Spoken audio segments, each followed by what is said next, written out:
பட்டா பர்சால் கிராமத்தை தொடர்ந்து உத்தரப்பிரதேசத்தில் உள்ள இன்னொரு கிராமத்தினரும் நிலங்களை கையகப்படுத்துவதை எதிர்த்து போராட்டம் துவக்கியுள்ளனர். துணை கலெக்டரை அவர்கள் சிறைப்பிடித்துள்ளனர்.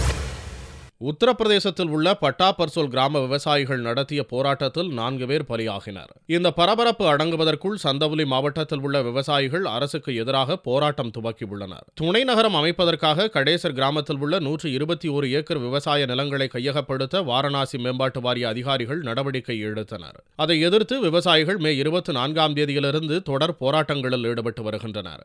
ग्राम कटेसर की 121 हेक्टेयर भूमि तटीय योजना के अंतर्गत विकास प्राधिकरण द्वारा अधिग्रहित की जा रही है। हम लोगों को कोई सूचना नहीं है, लेकिन विकास प्राधिकरण द्वारा धारा 4 का प्रकाशन कर दिया गया है. சாலை மறியல், ரயில் மறியல் என நீடித்த போராட்டத்தின் போது வாகனங்களும் கொளுத்தப்பட்டுள்ளன.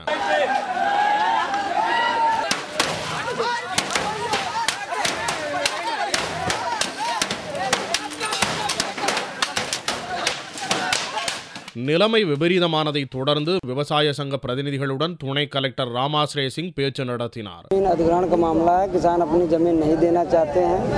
डीएम साहब ने कहा है कि आपका बैनामा खोल दिया गया है और आपकी जमीन बिना सहमति के नहीं ली जाएगी, लेकिन हमारे किसान जो है लिखा पढ़ी चाहते हैं. பேச்சு நடந்து கொண்டிருந்த போது துணை கலெக்டரை விவசாயிகள் சிறைப்பிடித்தனர். ஒரு நாள் முழுக்க அவரை சிறைப்பிடித்து வைத்தனர். हम लोग इस एसडीएम को और सीओ को बंधक बना करके रख लिए हैं. जब तक डीएम और कमिश्नर नहीं आएंगे तब तक हम लोग इन लोग को बंधक बना करके इसी तरह से रखे रहेंगे.